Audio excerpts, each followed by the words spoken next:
Anthu ambiri andiyimbira usiku wathawu kuti mwina ndi alongosolere zimene President Chakwera walankhula, chifukwa zikuoneka kuti zimene ankayembekezera Amalawi ambiri kuti azimva mu State of National Address zimene akhala akuzidikirira kuchokera zana kuzafika dzulo si zimene amva.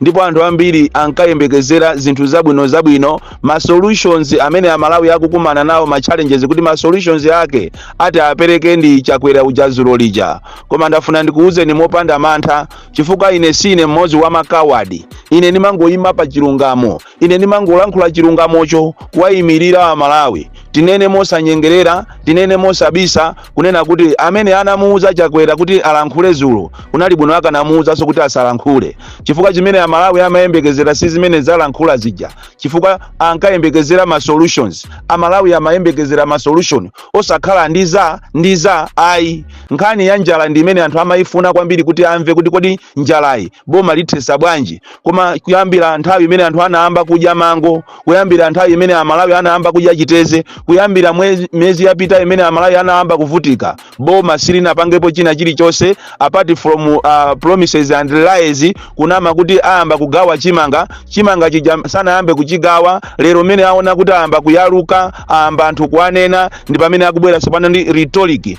ndikumayamba kuchita blame anthu ena, ndikumayamba kumanamiza anthu ena. Lero li ndi siku lonena kuti president akayambe kumayenda ati kumaona kuti ati kodi anthu akuvutika bwanji mu district. Uchisiru chani nthawi yonse imene anthu avutikira mu ndi okanene kuti aye ndifuna ndiyambe kuyenda ndiziona amene ma district ena azunzikira. Kodi president akayenda amayenda kukafika pakana m'mizi ndikuona kunena kuti kodi anthu akuvutika bwanji? What is the meaning of teamwork? I thought by now president anayenera kupeza kuti anthu akuvutika bwanji, ndipo by now anayenera kuti chimanga cho chiyambe kugawidwa. What I know is that chimanga chimene chinayerekezedwa kuti chiyambe kugawidwa kwa anthu, chimanga chija akugawana ndi ma ministers, akugawana ndi anthu a MCP. Ndipo ngati kuli munthu amene amanamizidwa muzambiri ndi president Chakwera because sali on top of the affairs. Ine palibe chanzeru chimene ndachimvamo, ndipo kunali bwinonso ndikati ndizingogona, komanso amene mmamamowa kunali bwino kungolezera osamvapo china chilichonse, because ngati ine ndamvapo china chake chanzeru chokuti apapa ndiye kuti munthu yakuchita improve Chakwerayi ndiye ndi chizungutu. Pano ndiye akuching'amba bwino kwambiri chomachita kumanyambitira milomo. Chizungu ndi chimene ndamva ine ndikusinthaso kwa chichewa, kuti kachichewa chakalekale chinali cha chewa chalilongwe chankhalidwe yache la chewa koma wasinthako pang'ono Amalawi ino ayamba kumva pang'ono chichewa. Koma zimene walankhula ndizopanda nzeru. Ine ndinkayembekezera kuti president wabweresa ma solution.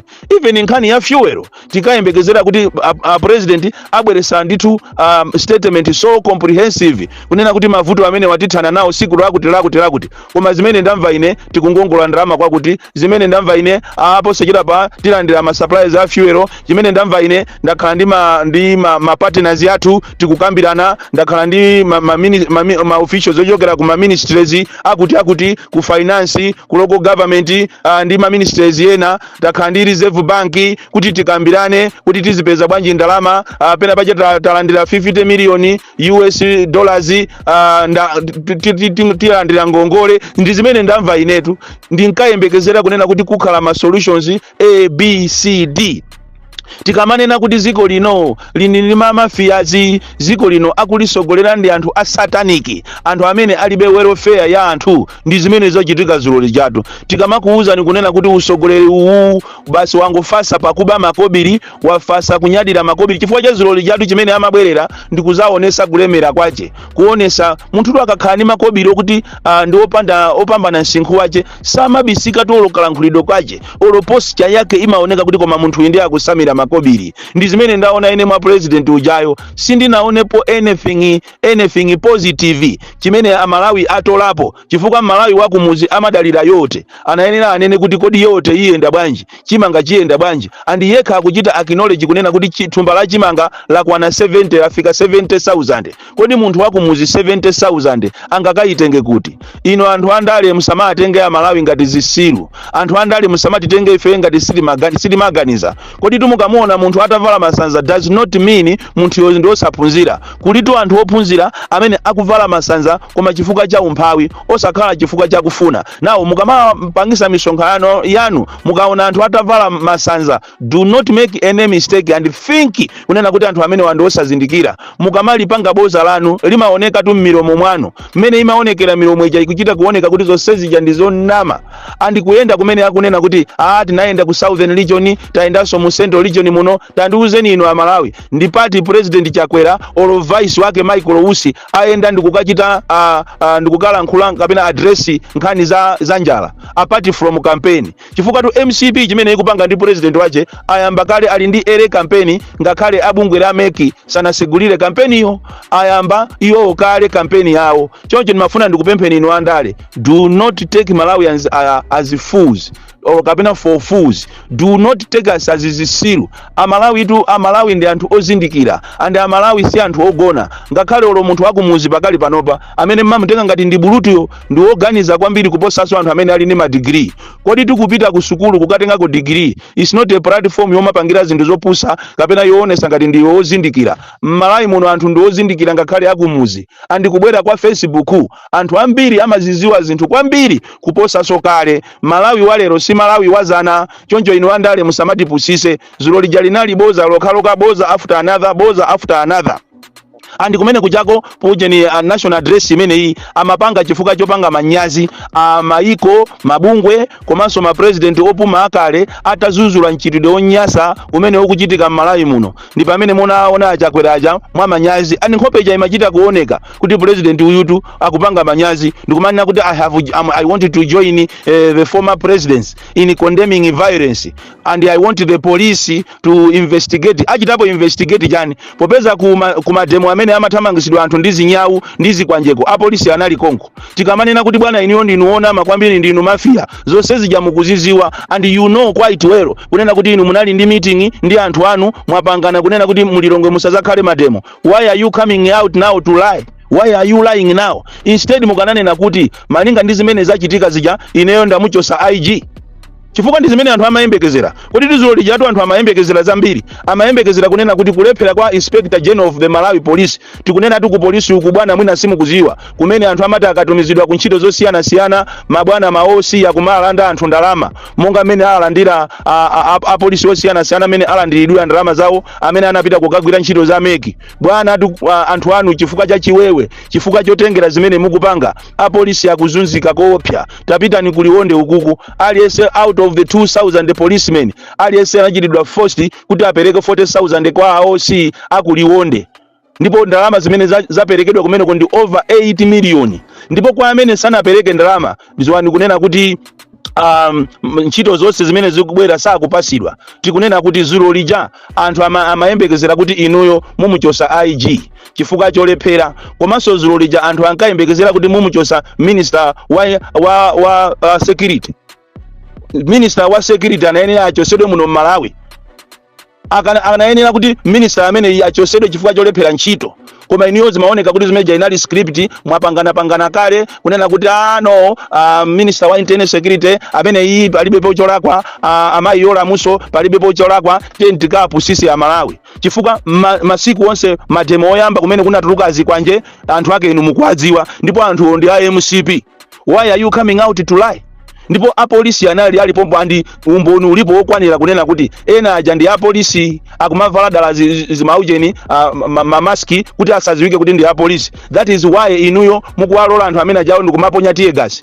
What type of investigation imene angapange popeza zinthu ndi script yanu? Investigation imene mukufuna kuti ichitikeyo ndi achani? Ndi manyazi. Muzikhala ndi manyazi bwana. Mukamanama muziziwa kuti anthu ena so amaganiza kwambiri. Chifukwa ena ifeyo tinaphunzirapo psychology. Tili kuphunzisi tinaphunzirapo psychology and don't take us as people who doesn't think. Zonse zija ndi manyazi. So minister wa internal security komanso IG Inspector General anayenera kuchoka ntchito yawo. Koma izizi ndi mafilimu, tikudziwa kuti ndi mafilimu mwapangana kale unena kuti whether one likes it or not ku Central Region kusazapezeke mademo. and apapa zochita blame other politicians. It's just it shows kunena kuti iniyo simaganiza. Why are you accusing other political leaders yet amene mukupanga zolakwika ndi iniyo Malawi munomo? So musamata isi ya Malawi nthawi musamata isi ya Malawi nthawi zimene zijazo ndi filimu yanu imene mwakhala mukupangana kuti mukalankhule ngati mukuchita condemn violence yeti mukudziwa anyamata amene munaayika dala ajawo akwansundwe ndiye na ochokera kunchesi munaayika dala kuti azionekera nkhope ya kuti anthu akamaona aziona kuti anthu awadi ndi anthu a Malawi amene angokwiya yeti anthu ndi a police. So kwa ineyo mukamandifunsa Malawi kumandiyimbira mafoni kumanena kuti kodi mwayiona bwanji state of national address zimene walankhula president Zulu ndikuwuzani kuti amene ajawo ni manyaka ndipo ndinkayembekezera kunena kuti zimene kunena kuti anthu akudandaula za electoral commission timaona ngati president amene walankhula kunena kuti aliyense ali ndi ufulu wache wovota tinkaona ngati ineyo ndimaona ngati anena kuti because of that ine ndikuchita declare kunena kuti zonse zimene zapangika zindinalo and void tiyambireso because kuli phase 1 imene anthu sana lembese, phase 2 imene anthu sana lembese, imene yakulembesa ndi phase 3 chifukwa ndi ikuchita target madera akwanu ndiye pamene popo anthu akasankhaba right to vote imene mmanena ija ili patipo popeza anthu mwaphera kale ufulu wanu system kapena process yonse yazisankho sinaende bwino from phase 1 kuzafika phase 2 and mukamanena kuti ndi right bwanji simuna azuzule anthu anu ma ministers akupita kumakagula anthu kumakagula chanzika kumakagula chakumeki chijacho bwanji simuna zuzule and it is you and it is on record kuti munapita kunchisi zimene ziwanena ndi secretary general wanu amachita kunena kuti a president akufuna muzaonese chanzika president akufuna muzamuonese chovotera nanga tizili zisankho zeni za genuine zimenezo simuna zichite condemn bwanji mmango ziyang'ana zimene zijazo tinkayembekezera kuti Zulu lija mulamula iniyo ngati president kuti pakali panopa zonse zimene za make process yonse ya make ndi nalo and void and mwapereka kale mauthenga kumadera ena ngati kumangoji mwayikako kumene kumasupana kuti anthu asamalembese mokwanira koma kwanu ukuku kuje ni ku Central Region ndi kumene mwayikako zinthu zokwanira and nyengo imene imalembesa anthu phase 1 ndi phase 2 inali nyengo yosowa mafuta ku Southern Region, Eastern Region ndi madera ena wonse amene amapa anachitidwa targeted phase 1 and phase 2 kumene kwa anthu sana lembese. So why are you not going back?